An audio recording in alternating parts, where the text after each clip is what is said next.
Yeah, there's who I think will be back, and then there's who I will want to be back. Oh, I Or like that the a audience lot. doesn't know it. Zane, that is very, very good. I like that a lot. Welcome to a brand new episode of Undisputed Nerds. This is the podcast where we like to take a journey through time and space and talk about some light-hearted things. I'm your host, Zane Taichou. It got away from me a little bit there. You noticed. I know you I did. did notice. And as always, I'm joined by the hilarious, the suave, the sophisticated, gentlemanly gamer. Hello, everyone. Yeah, I love the fact that you started with hilarious and then went into suave. It's like, yeah, they already know this is a joke. He's not suave at all. We're just gonna start with hilarious and go from there. Yes, thank you for that. Thank you for that, Zane. We do travel through time and space. Did you appreciate for those of you not watching right now, if you're listening to the podcast, I tried to do some universal sign language of traveling through time and space. Did you appreciate it? I did, yeah. Your jazz hands. Yeah, we've spared no expense for the visual effects on this show. Yeah, how you doing? You all right? Yeah, not too bad, thank you. So, can I just say I've noticed something? I wasn't going to bring it up before the show. Uh, somebody has changed their handle. Oh, yes. Somebody is no longer Senpai Zane. What's going on? I set up another Instagram, TikTok, whatever you want to call it. Well, both really. Which will be more on the comic book side of things. Was your other one full up of stuff that was not suitable for work? Was that why you had to? No, it's just that that's my problem. I mean, it's all about pleasing the right algorithms, you see. So, yes. When one week I'm posting about my comics, another week I'm posting about anime and manga. It's an interesting handle you've chosen for yourself as well. Would you like to tell the ladies and gentlemen what your handle is? So it's at DRK_Archer. So it's like a dark archer. It's like Dirk Archer. I got you. Yeah, like the famous private detective Dirk Archer. Yeah, I know him well. That's great. I like it a lot. If you need somebody found, if you need a loved one brought back to you, Dirk Archer's your man, dead or alive. It's one of my fun. I stole that. I'm not gonna take credit for that. I stole that joke. I've been rewatching back. Do you know Peter Serafinowicz? Yeah. Darth Maul. So back in like Darth Maul, exactly. The voice of Darth Maul. Of Darth Maul. Even though he's got the physical, like he's got such a physically imposing figure. Like he's 6'5". Like he could easily have been Darth Maul. Anyway, So I've been watching back his sketch show. So it was from like the late 2000s and stuff. And there's this one thing that he does where he plays this big fat guy called Brian Buttersworth, I think his name is. And every week he's doing a different get rich quick scheme. And one of the weeks it's like a private detective firm, and it's like it's Butterfield, Brian Butterfield, that's his name, the Butterfield Detective Agency. And then at the end of the thing, he's like, "So call us now, and I'll do my utmost to bring your relatives or loved ones back." And then he just looks at the camera and just goes, "Dead or alive." It kills me every single time I see it. So I love Peter Serafinowicz. He does not get enough credit for what a good comedic actor he is. He is fantastic. But of course, let me segue brilliantly through this. Of course, he obviously did Shaun of the Dead and other shows with Simon Pegg. And Simon Pegg once appeared in a very popular BBC sci-fi show. So what is it that we're talking about today, Zane? I think we're going to talk about that very popular show known as Doctor Who. And my God. I guess the lead up to the 60th anniversary, because the trailer dropped only a couple of days ago from this recording. Yes, but by the time you see it, it'll be really old and we won't be relevant anymore. Just remember that, folks. I'd like to thank the sponsor of today's video, Surfshark VPN, who have given me, now get this, 83% off plus 3 months free. So if you've been meaning to pick up a VPN, now might be the time. Surfshark is a trusted VPN to help you protect your privacy online. Whether that's protecting yourself from malicious websites or if you're in a public Wi-Fi connection, you can keep your information locked down. Surfshark's clean web feature blocks ads, trackers, malware, and phishing attempts, allowing you to surf the web safely. Plus, it lets you change your virtual location. So if there's an anime on Netflix that's not available in your country, but say in Japan, guess what? You're in Japan now. You want to use BBC iPlayer to watch all of Doctor Who. So pick up Surfshark using the link in the description down below. Use code Undisputed Nerds and get 83% off and 3 months free. But I'm sorry, I was rude in skipping to it. I had such a perfect segue. I didn't want to. How are you, Zane? What's been going on with you? What's been happening? Has anything lightened up your life in the last couple of weeks? Because we do this bi-weekly now. Yeah, not much really. I guess the only thing is I've kind of gone through I had an epiphany the other day, and it's kind of a bit of a ranty one. You're kicking me off the show? No, it's more, and it's kind of in theme with today's episode. I've been watching Sherlock. Right. You know, written by Stephen Moffat and starring Benedict. But no. I'm sorry. I can let you get away with a lot of stuff. What the hell was that pronunciation of Moffat? I say Moffat. Moffat. Yeah, it's Stephen Moffat. Is it an I? An I? No, but like you don't pronounce it Moffat. He's not like Jabba the Hutt. It's not like Stephen Moffat. It's not MOFFA 2 T's. Yeah, but it's. I'm 99% sure it's not pronounced Moffat. I'm only pronouncing how I read it. That's. You can't blame me for that. I haven't sat through interviews where he's like, says "Hello, all names." Hello, it's me, ladies and gentlemen, Stephen Moffat. Okay, that's fine. So let's use this analogy for let's just say phonetically saying names, right? Okay. So let's go with this. I'll break the fourth wall with this. Say my first name. Gentlemanly. No, say my real first name. It's Chris. Say my first name. Chris. Now say it phonetically spelled. Exactly. Tris. You don't pronounce the H. Tris. Just like you don't pronounce the A on the. It's Moffat. It's Moffat. Just skip it. Moffat. You make him sound like an Imperial Star Destroyer operator. It's because it's the Moffat. It's Moff Gideon. I mean Moffat. All right. Anyway, I'm sorry. I've cut you off mid rant. Go on. It's I'm fine. Sorry. So I've been watching that I've also been watching Inside Man, which stars David Tennant and Stanley Tucci, which is another show written by Stephen. That's on Amazon, isn't it? It's currently on Netflix. Oh no! Is that about the vicar? Yeah. Oh, I watched Is that what it's called? So, funny story behind that. When we were in America in November, we watched. My partner and I watched the first episode of that with her parents, and I completely forgot what the name of the show was because we were going to carry on watching it when I got back, and we completely forgot about it. And it's really brutal. Like it's not a fun-loving show. Like that's quite a hard. It's a strange tale of two tapes on that because like the David Tennant part is really brutal, and then the Stanley Tucci part is kind of like little Tooch. Look at him hamming it up as a death row guy with all the answers. All the answers, isn't he? Yeah. But that's the weird thing about it is like it feels.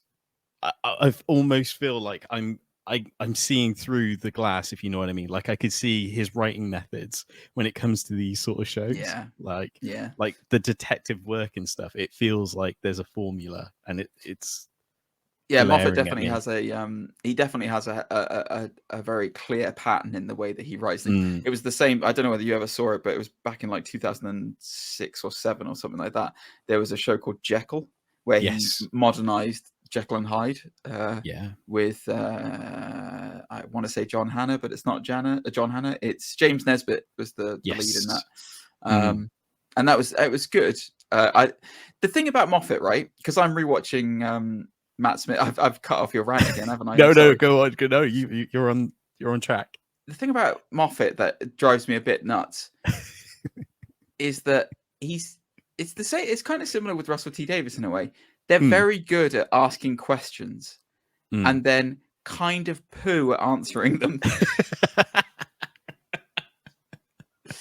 Because, it's like with most, as far as I'm not a writer, and I'm not pretending that I'm any expert when it comes to screenwriting or anything like that. So please take this with a pinch of salt, ladies and gentlemen.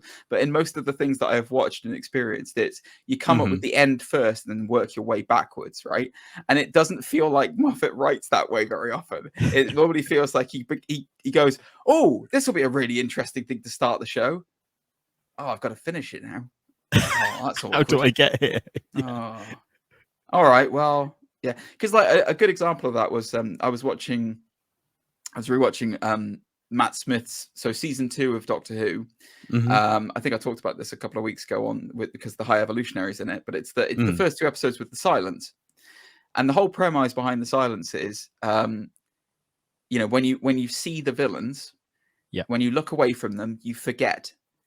And there's literally a line in the show that he wrote in there that says, their camouflage, their active camouflage is so good, they even erase their memories from recordings and record, so you don't know they exist, right?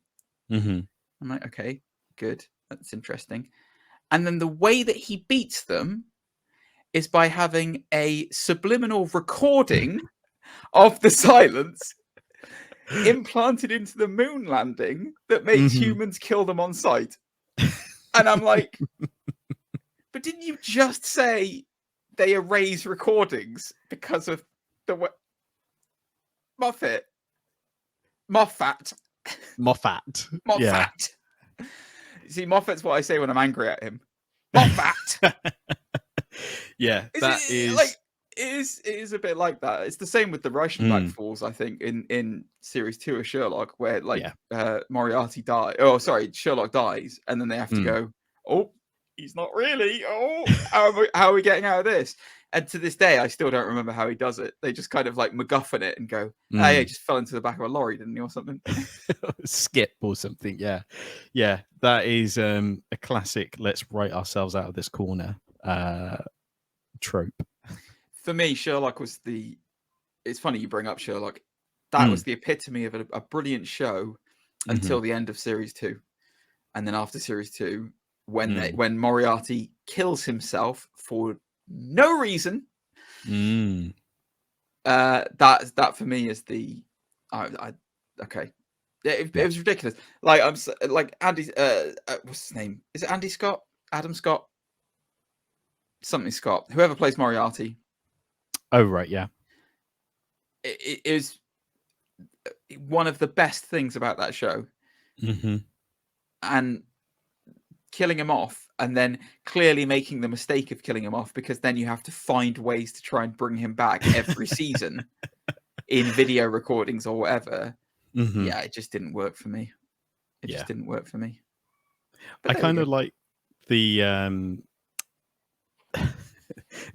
the red herring that Mark Gatiss is Mycroft and not Moriarty in the first episode. Oh yeah. No, Mark Gatiss is sinister enough to be Moriarty, but he's too soft as well. He's too nice. He's got too much of a little doughy face like me. He's like, you just want to pinch his cheeks, don't you? Oh, love Mark Gatiss. If you're out there watching, love you, Mark Gatiss. You're great. Yeah, you're fantastic. Doctor Who, where do you want to start? Quote. Well, do you want to talk about what happened at the end? So let's put a prefix on this. For those of you who are not up to date on Doctor Who, and I'm thinking about very specific individuals when I say this, do not listen to this episode because there are massive massive spoilers that we're going to talk about if you haven't seen Jodie Whittaker's series.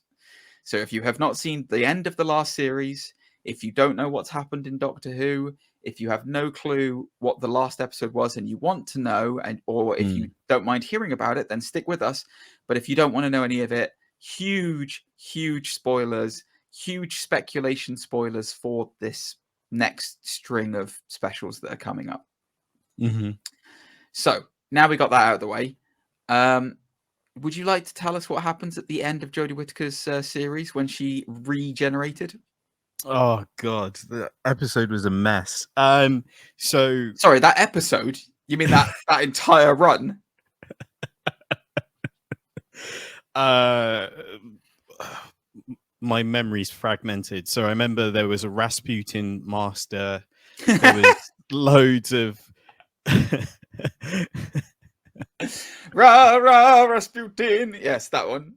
There was loads of, oh, this might be it. This might be when she regenerates, and it wasn't until the very end, because of course. And then, yeah, we got the return. She went out like such a punk as well. She got hit by a laser in the face. That's basically how she went out. What a punk. But yes, in the very end, we got the return of David Tennant in a new getup as well. He regenerated his whole getup. Yeah, that's the part for me that's the weirdest bit of all this. So, yeah, it's traditionally speaking. So the thing that's weird about this, right, is that Ncuti Gatwa, he is confirmed that Ncuti Gatwa is going to be Doctor Who. He is Russell T Davies's new Doctor. That is confirmed, with Millie Gibson being the new companion. That is all happening. That is all confirmed. And in the very first kind of trailer of this that we saw him in like what I assume is David Tennant's shirt and outfit, basically going, what the hell is going on? But what's weird about that, and I'm sure people have talked about it, but he seems to be standing on the same mountaintop that Jodie Whittaker regenerated on. Have you noticed that? The background looks different. Like it's a grey sky to me. Yeah. Possibly time passing, but it looks like the same area. Like they're just out in the middle of nowhere. I always found that really weird. Like why is that? Saying that, now this is a bit of Doctor Who exposure here. It's always filmed in a quarry. Yeah, that's true. It's always filmed, and especially with Russell T Davies, it's always a quarry in Wales. That's alien planet. There'll be Cardiff. Yeah, I don't know what that says about Wales and Cardiff, that it's considered an alien planet, but who knows? Anyway, let's kind of start off with some facts of what we know, and then we'll go into kind of speculation zones later. I probably jumped the gun a bit there, so I'm sorry about that. So we know for a fact that there's going to be 3 specials to celebrate the 60th anniversary. We know that David Tennant is not playing the same Doctor that he was when he left the show in 2010. Would you like to fill us in on which number Doctor he is? From memory, I want to say 14. He is number 14. It has been confirmed that he is number 14. So this is not the 10th Doctor coming back, although is he coming back? So we'll talk about that later. So David Tennant he's not number 10 again, he's number 14. The episode titles were revealed for the specials. Did you see this? I did, yeah. Okay. So the episode titles are as follows. They are The Star Beast, The Wild Blue Yonder, and The Giggle. Doesn't really tell us anything about anything to do with the show, anything to see what's going to happen with it. So, in addition to David Tennant coming back, Catherine Tate is also returning as Donna Noble. Yep. That is also confirmed. Bernard Cribbin's Wilf has been confirmed as being on set and in it before he sadly passed away. So he will be in it.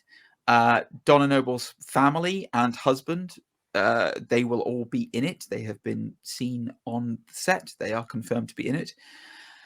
And the new baddie is Neil Patrick Harris, who seems to be just everywhere these days. Like, I don't know whether his agent is just gone, you just need to get as much exposure to every type of medium and every country as possible. But yeah, he's in it. We haven't got a confirmation of who he is yet. But there is speculation around it, which we will talk about soon. So I will say this: they have done quite a good job at remaining very tight-lipped about this stuff. Yeah. And honestly, all of the stuff that we're going to talk about coming up is pure speculation from now on in. Those are the facts that we know. We know. Everything else is just speculation. So, Zany baby, where do you want to start? Should we talk about the trailer? Like, because it gave us some bits and pieces, like some images to kind of work from and kind of open our minds. Go on then, you little darling. Go on. So I guess like there's quite a few aliens in this, which include like some sort of insect men. Like, I don't know if they're the star beasts. They look kind of almost like comic book villain sort of archetypes. I don't know how to explain it properly, but if anything, it kind of reminded me of Kandom Rider for those who are familiar with Japanese pop culture. But yeah. So there's a lot of theories around them. So there was a comic featuring the Fourth Doctor that was called Doctor Who and the Star Beast.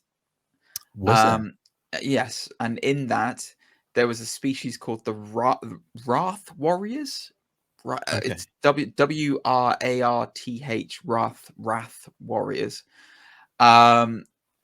And they basically go to war with a race that's called the Meeps. Okay. And the Meeps are these like furry little cute adorable creatures, a lot like Mogwais, who are in the trailer. Yeah. So the theory is that those those insect guys that you see, you only get like a flash shot of them. They're fighting these Meeps who Catherine Tate jabs the eye of one of them. So yeah, that's the working theory. It's not confirmed, obviously, but yes, that is the theory. Do you think Neil's, let's just call him Neil. Neil's villain is going to be the kind of through line, like the villain throughout the entire specials, or do you think he's going to be the villain of just one special? Well, should we talk about who we think he is first before we kind of speculate on that? Yeah, go ahead. Okay, so in addition to those guys, Neil Patrick Harris turns up in the trailers quite a lot. He looks very, I mean, he's very dignified. He's got tux and top hat, and he's looking all good and shiny. There is a lot of theories that he is playing the Celestial Toymaker, which is a very old Doctor Who villain. So the Toymaker first appeared in 1966 in a story with the First Doctor. Basically, his backstory is kind of a bit weird, but essentially he's an immortal who lives until either the end of the universe or like he's lived for millions and millions and millions of years. And then whatever happens after the end of the universe, he gets kicked out of it for being a naughty boy. Because he obeys a different set of physical laws than what it allowed. And so because he then gets cast out, into isolation, and it sends him crazy. And so in order to stop himself from being crazy, he invents these games to play. So he's literally a toy master playing with puppets and stuff like that. I see. And then the idea, I think in the original show, the idea was if he loses a game, then his whole world gets destroyed. And if he wins the game, then the person he's playing against gets added to his collection as a toy. So it's kind of similar. It's kind of a weird, similar thing to like the Collector in Marvel. But yeah, so basically it's that he plays high stakes games a weird cross between the Collector and Mr. Mxyzptlk from Superman. Yeah.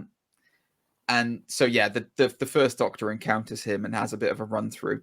I'll read a little excerpt of his description of what kind of person he is.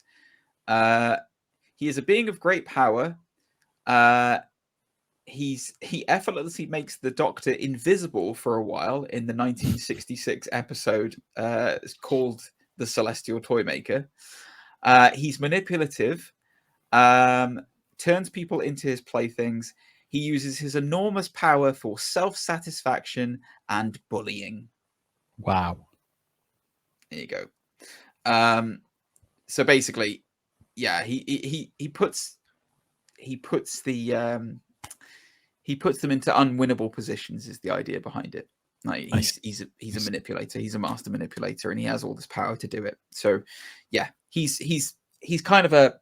It'll be interesting to see if they do portray him, because he's quite a high level power. Like historically speaking, in the new Who series since Russell T Davies began it again with Christopher Eccleston, I'm trying to think of when there have been like immortal beings or gods. Ooh, yeah. It's a difficult thing to kind of come up against. I was thinking about the great intelligence is probably the closest thing to like an all powerful being. Although, I mean, I'm not including Jodie Whittaker's run, because Jodie Whittaker's run was ridiculous with the whole with Flux and all that other rubbish that they had in it. It's just, what were they thinking? Like, seriously. But no, I'm trying to think of, was there other time? Do you remember any other times that I can't think of any other modern Who times that there's been like god level people? Yeah. There was a lot, I guess. The Satan episode. Oh yeah, you're right. Yeah, no, that's a good shout. That's a very good shout. Yeah, possibly that then. I don't know. Anyway, it'll be interesting. So to return to your question, a baddie like that, I think he's going to span across the episodes. I think he's going to be a multi-episode baddie. The way it kind of seems to be at the moment is, my guess is he'll regenerate. Yeah. He'll encounter Donna. The first episode will be about this war between the Meeps and the Wraith Warriors, or Wraith Warriors, however you say the name. And then it'll suddenly occur that there's somebody else behind the scenes playing a game. Oh, it's this Toymaster guy. And then the third episode will be all about, his game, which I presume is going to be called The Giggle, I assume. Like, there's been loads of stuff on the set as well, of like, there's been set photos and stuff of like all these toys and all these like old school, old timey-wimey games and like clown toys and stuff that were taken from the sets of Doctor Who, where it was being filmed in the streets of London, maybe, I think it was. I'm not sure. I think some of it was in Bristol as well. Was it in Bristol? Really? That's not that far from where I live. Oh, I would have gone there and stalked David Tennant. So yeah, it's going to be interesting. I will say this: it's nice to see a new Who old villain again. That will be what's nice about this, because we haven't really. I do like it when they reinterpret new old villains in a new way. I'm still waiting for them to use the Veil Yard. They still haven't used the Veil Yard yet, which is like I guess it's because it's from the Colin Baker years, which are not very well known. I can see you struggling. The Veil Yard. No. Oh, okay. I actually had a theory on this, because and oddly you call it. How do you pronounce it? The Veil Yard. I don't know whether it's Veil Yard or Valley Yard. I'm not sure how they see. I've always referred to it as the Valley Yard. What's interesting is that he's supposed to appear during the 14th regeneration. Oh, is he? Yeah, so there's supposed to be like this whole idea that he, by the time he becomes the 14th generation, he's so filled with anger, isn't he? And that's why he turns up at Trials of the Time. Oh, no, yeah. Trials. Yeah, because he's essentially the one against. He's the anti-Doctor, basically. He's the Venom of the Doctor Who universe. But yeah, so I in my own sort of theory and stuff, or my own sort of like I wish, is that maybe Tennant like figures out he's the Valiant. Oh man, that would be amazing.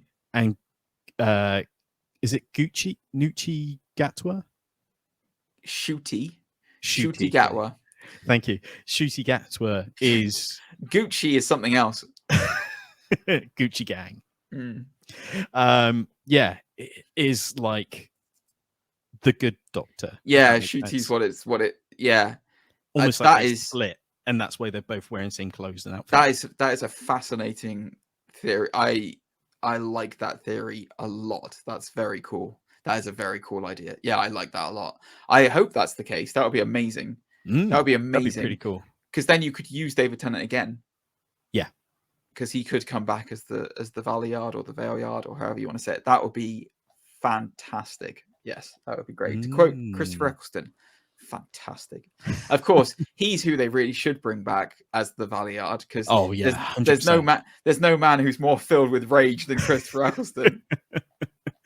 Put him in that black V top. The pure anger, jacket. Exactly. Yeah, put him in a slick, Steve Jobs-esque polo neck, and get him angry. But yeah, no, I think that's. Yeah, that would be a great twist as well, because he's the most beloved Doctor. I mean, he is the most beloved Doctor. And how good would it be if he came back as a villain? Oh, that would be good. And it's kind of like a weird thing that he doesn't realize he's a villain. Yes. Till like. Well, villains never do think they're a villain, do they? Yeah. Oh, or the audience doesn't know it. Zane, that is very, very good. I like that a lot. I do put like it out there into the universe. Hopefully, one slight problem. One slight problem with that. Chris Chimble's ruined it. I know. But then, if you think back to Tennant's like last specials, like on Water of Mars, he was like on the brink of being there. Oh yeah. The Doctor's always flirting on the edge of disaster. Like the whole point. I mean, the whole point of the Master was to show quite easily what the Doctor could be if he was driven mad. Like that is that. I mean, that is essentially what the Master is. He is the Doctor, but just evil. And then the Valeyard or the Valiard, however you want to say it, expands out on that idea. Like it's not just Tennant's era. Like look at Matt Smith's era. His first series, there was an episode where his subconscious traps them in a never-ending dream, and calls himself the Dream Lord. Yeah. And then Amy and Rory have to like decide whether they need to live or die in it, or they dream forever. And it's like after it, he's like, "Oh yeah, the Dream Lord was me." I thought that was pretty clear.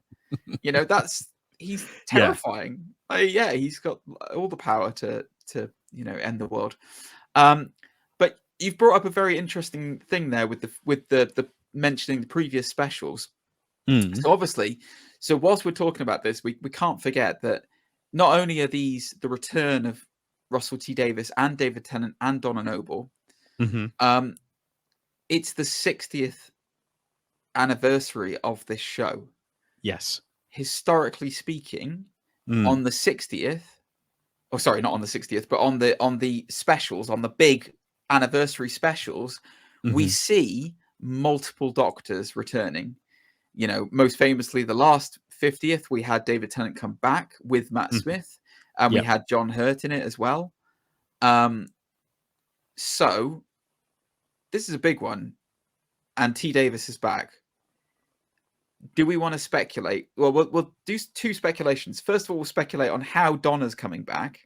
Okay. Because the last time we saw her, if she ever saw the Doctor again, her head would melt. And two, do we think it's just going to be David Tennant who regenerates into Ncuti Gatwa, or will we see other Doctors in this, and who are we thinking? And go. How they get around it, I think. Do you think they're just going to be like, it's because he's the 14th? Or do you think it's? I really hope they don't do that. Yeah, it feels like a cop out if they did. Maybe it's going to be one of those things where she never sees him directly. Like she sees like a tailcoat of of his jacket or something. Do you know what I mean? Like, no, I think that's too much of a cop out. Plus, I think there's been like scenes. There's been went behind this like what am I trying to say? On-set. Like on-set photos of them running together and him holding her hand. So I don't think that's going to fly. One of the working theories is that it's in his head and it's a game that the toy maker is, or the celestial toy maker is playing with him, and so he's seeing what he wants, which is to be with Donna again, and having adventures with her again. But it's not actually her. The other notable thing to mention, whilst we're on the subject of Donna, was that there's a lady, an actress in this called Yasmine Finney, who's been cast, and her character name is Rose, and so everyone was like, "Hang on a sec, David Tennant and Rose, what does that mean?" She's not playing Rose Tyler before anyone else kind of says that. There has been a load of people looking into this. Again, this is spoilerific territory, but if you're watching this by now, hopefully you're aware of it. It's Donna's child. Oh, I see. Donna's had a kid because at one point on the set photos, Yasmine Finney calls her mum, and so obviously Donna subconsciously called her kid Rose. I see. So the other side of this is you may be right about the fact that Donna never sees her, because it could be that they're throwing us red herrings, and actually David Tennant's not going to be hanging out with Catherine Tate. He's going to be hanging out with her daughter, Rose. So there is that flying around as well. Maybe that's how they get around it, is that, well, her mum never remembers because her mum never sees him, but Rose will experience it. One last theory. What if they use the chameleon arc, and not in the same way like it rewrites Donna's code to be a Time Lord or something else, but I'm just saying, like, to an extent where her head can cater for it. Possibly. I don't know. Yeah, I don't know. For those of you who don't know what the chameleon arc is, he's talking about an episode of Doctor Who back in Tennant's second series, where he turns himself into a human to hide from the family of blood. And it is one of the best episodes that they've ever done. And Professor Yana. Which is, and that is one of the best reveals of any TV show I've ever seen. Yes, where it turns out the Master's been hiding at the end of the universe as a human. Yes, God, it was so good. I'm so happy amazing. Russell T Davies is coming back. I'm so glad he's coming back. Yeah. Okay. Cool. So that's the theory about. Well, either way, it's either flashback. I don't think it will be. I think that's too much of a cop out, actually. I think it's either a game that the toy maker's playing, or I think it's either a game the toy maker's playing, or it's a red herring, or maybe she dies. Maybe she sees him and just her brain starts running out her nose or something. She's gone. That's it. Stranger things have happened. My head feels like it's on fire. That's my Catherine Tate impression. Sounded more like her mum. Well, you know what? Yeah. I'll take what I can get. So come on then. Doctor speculation. Do you think there'll be more than one Doctor in this? I think. How funny would it be if Colin Baker is in this and he hits the Valley Yard and you were right?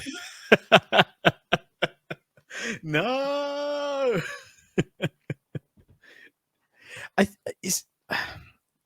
The obvious answer is yes, because, like, as you say, it's almost like a tick box exercise at this point. But who's going to be there is the better question. So I think there's people we can eliminate. Jodie won't be back.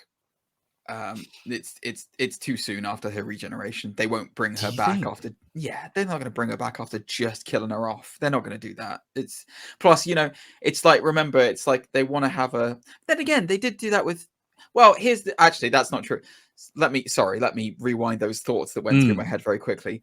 So obviously, Matt Smith had David Tennant. However, David Tennant had been out of the role for 3 to 4 years before he came back. And he'd been in other things. He'd been in Marvel. He'd been in, he was Kilgrave before he came back for the 50th. Like, he'd done other stuff. Jodie Whittaker has not done anything since. Like, and it was only last year that she went. Do you know what I mean? It's quite soon. And with all due respect to Jodie Whittaker, because I did enjoy her Doctor. I have no problems with Jodie Whittaker whatsoever, and I'd be more than happy to see her again. But I think it left a very bad taste in a lot of Who fans' minds. And I think that they probably want to avoid that and just wipe the slate clean as much as possible. Now, go on. No, go on, please. I was going to say, from a money point of view as well, like, in my mind, it only makes sense that if you're going to try and keep to a tight budget, you wouldn't want to splash all your cash on having major screen time for the major roles, if you know what I mean. Like, so. Yeah, there's who I think will be back, and then there's who I will want to be back. Okay, interesting. So I think Peter Capaldi will be back. 100% agree. I think he will turn up. Because his excuse for not doing it is, "Oh, I'm too old." Okay, I mean, Sylvester McCoy doesn't use that excuse, is all I'm going to say. But there you go. So I think Capaldi will be back, and that. It makes me very happy to think about that, because I'd love to see him and David Tennant's Doctor interact on screen. Yes. What makes me even more excited, and what I want more than anything, and I really do want Matt Smith to come back just for the 60th, because we've talked about this before on the show. He has said openly that he would love to be the Doctor again. Like, it was the best job, and I'm not hyperbole. He said it was the best job he's ever done in an interview recently when he was asked about Morbius 2. He said, "Would you rather be the Doctor or would you rather be in Morbius 2?" And he's like, "Oh, I'd be the Doctor any day of the week." Like, and the interaction between his Doctor, who, like, his whole personality was like an old man trapped inside a young person's body, versus Capaldi's young man trapped inside an old person's body, would be the most amazing thing to see, and I really want to see it. I think this 60th anniversary is going to be Capaldi, Matt Smith, and David Tennant all together. That's what I think. That's my theory. But the only thing that knocks that for a loop, I think Capaldi's definitely going to be in it. I really do. Yeah. I have total faith that he will be in it. Matt Smith, I'm on the fence about, purely because of House of Dragons. And I don't know what the shooting schedule was like, and he's obviously in America. I don't know whether he would be back for it, but it's been so long since both of them have done it. Yeah, it's prime, like, it's prime time for it. In addition to Jodie Whittaker, I don't think Eccleston will be back for this one. I really don't, and I'll tell you the reason why. Because he went on. He's obviously working with Big Finish now.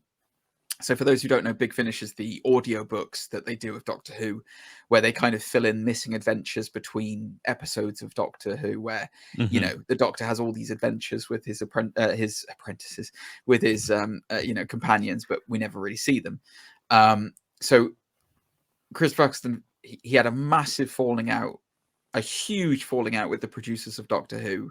And that's why he left after the first series. That's the reason why he left. And Big Finish don't have anything to do with the producers of Doctor Who. They don't. They're their own kind of thing, which is why he's doing it, because he quite enjoyed being the Doctor. The same producers that he fell out with are coming back to do Doctor Who now, which is why I don't, and unless something has drastically changed and he's mended fences with Russell T Davies, I do not see Christopher Eccleston doing this. I just don't see it happening. So I don't think he'll be back. The other name to throw out there, and this is hot, Zane. This is a hot thing that I'm throwing out there. Yeah. John Hurt, no. Paul McGann. I knew you were going to mention Paul McGann. He's not like I dislike that he is. I get why he's been put in with old Who because he was pre-regeneration. Yes. But he is good to go, guys. Like, get him in with modern Who, man. Like, he is like, if you saw him at the end of the Jodie Whittaker stuff, he's good to go. Like, let's see the 8th Doctor doing some more stuff, please. Let me see that. You know, that's a real possibility that we could see that. Is that your kind of wishful? Like, that's my wishful. My two wishfuls, Matt Smith and Paul McGann. I want to see them in the 60th. But also, it also makes me wonder if maybe we won't see each Doctor all together. Maybe we'll see that, you know, that they'll be spread over the 3 episodes. Like maybe each episode is David Tennant with a different old Doctor. You know. Yeah, I guess like there, and again to kind of speculate here and looking back at previous versions of this, there's always been a formula of either 3 or 5 Doctors. Yeah, and that kind of almost meets that 5 requirement with your lineup there. Yeah. Of Capaldi, McGann, Matt Smith, Tennant. That's all the ones I named. Shooty then. If you were to add that's what I was going to say. Shooty, yeah, exactly. We don't. That's the other thing about this that we haven't had clarified. We know what the episodes are in terms of the names. We know there's going to be 3 of them. We know they're about an hour each. We have absolutely no idea what the trailer for this anniversary special, which episodes they are, where these scenes come from. Are they in the first episode? Are they in the last episode? We have absolutely no idea. David Tennant could be in 1 episode and done. It's true. It's possible. Like, he could regenerate at the end of the first one, and then it's all Shooty with the other Doctors. Like that could happen. You know, we don't know what's going on here. This is all pure speculation. Yeah. Donna could kill him. Here's what I'm kind of wondering. I think there'll be a final shot with all the Doctors similar to the 50th, even if they're just stand-ins. I feel like that shot will happen with all the Doctors. I wonder if they'll get I can't remember the actor's name, but he plays as Filch in Harry Potter. Yeah. Normally portrays as the first Doctor now. It's William something, isn't it? Yeah. William Hartnell or something. Or is that the actual first Doctor? That's the first Doctor, isn't it? Yeah. Hold on. What's his name? I mean, I'd be fine if he made a cameo sort of thing. That's actually you know what? I hadn't thought about that. You're right. I keep forgetting that they've recast the first Doctor. That's what I keep forgetting. What's his name? David Bradley. That's his name. David Bradley. Okay. Excellent. You're right. He could well be in this. So that would be the 5. It would be David Tennant, Paul McGann, Matt Smith, Peter Capaldi, and David Bradley. I'm still on the fence about Eccleston. You know what? I actually, you are bang on the. I think it's much more likely that we'll see David Bradley in the sense of it's the first Doctor's. The first Doctor's the one who encountered the Toymaker. Yeah. So if Neil Patrick Harris is playing the Celestial Toymaker, which the theories look to be true that he is, that would make a lot more sense to have William Hartnell in that. Oh, sorry, William Hartnell, David Bradley in that episode as the first Doctor. That would make a lot more sense. Yeah. Interesting. I want McGann. I want McGann. I want McGann. I want McGann and I want Smith. I actually want Capaldi back as well, you know. I miss Capaldi. Like, I really do. He's just so underrated for his time. He really was. This is going to sound really strange, but in the 50th, I like how there's just a shot of his eyes and him pulling the lever in the TARDIS. I really like that. It's a really cool little cameo. His angry eyebrows. Yeah. Everything's fine apart from these. These are attack eyebrows. I love Peter Capaldi so much. Like, whenever I think back to Peter Capaldi, I think he had a really difficult job. I mean, and Moffat as well, to be fair, because the Jenna Louise Coleman's character was completely written for Matt Smith's Doctor. Agreed. I mean, like 100%. I mean, she was basically written for the 50th to just slot in so that there was this other Doctor. Another thing Chimble killed, because then that ruins all their continuity, because it's like, well, how did she not know that there was all these Doctors before? Anyway, but like, whenever I think back to the episodes that she wasn't really in, so like, the one where I can't, is it Heaven Sent, where he's stuck in the never-ending loop of the tower. I know which one you mean. I think it's Heaven Sent.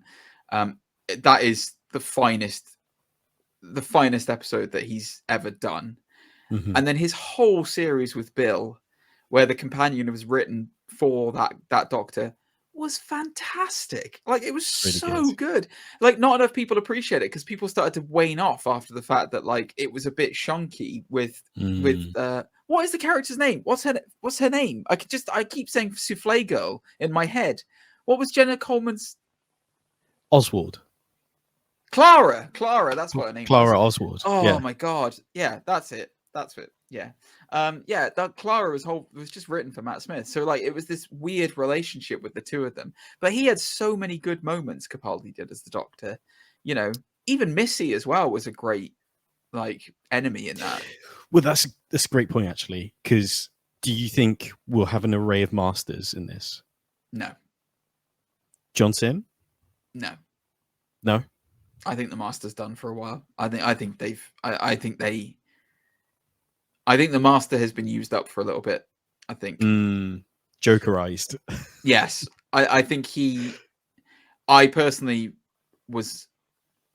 Oh God, I apologize. Whoever played the master in the last series, who I can't remember, he also played Steel Serpent in Iron Fist, and I can never remember his name, and it drives me nuts every time I can't remember his name. He was good. I liked him, even if he was a bit overacting. I enjoyed his portrayal of him. But for me personally speaking, I would have rather they had put a pause on the master after the ending of Capaldi's series. Because there was obviously Sacha Dhawan, that's the guy's name. Sacha Dhawan is the guy I was thinking of in Jodie Whittaker's. That was Jodie's master. Yeah. But like, when you think about the ending of Capaldi's run, John Sim's master turns back up again. Yes. And shoots Missy in the back. And that's how the master dies. Yeah. And it was great, because it's like, of course, the master is so arrogant and egotistical. He's the only one who would kill himself. I love it. Like, I loved it. And it would have put such a nice little loop on it to say, well, he can't come back for a very long time now. But then it just was all undone, and nobody really understands why he's coming back, So no, I don't want to see the master back. Not for a long time. I think give him a rest. Same as the Daleks. Just I want to see the Daleks again, because we didn't really see much of them during Jodie Whittaker's run, for good reason. Yeah. But like, I don't need to see the master again for a while. There's lots of other things they can do. Interesting. I hope UNIT comes into this. I'm sure they will, like in some fashion, as they always do. Yeah. I kind of hope Martha's in this as well. Like, no, I don't think she'll be in it. No, I don't think she will, but it's on my wish list, sort of thing. Oh, I see. Okay. But yeah, I wonder. Here's another one. Do you think we'll see a new interior for the TARDIS? Yes, but not necessarily with David Tennant's. Interesting. So you think he's going to have the Whittaker interior? Yeah, I think so. Regeneration. You mean the Whittaker interior that was basically David Tennant? Yes. Yes, that's exactly what they'll probably change the lighting color in it, but I think it'll be exactly the same. Here's an interesting question that's going to be hard for you to answer. Speculate on this. In the 60th, do they fix the problem of the timeless child?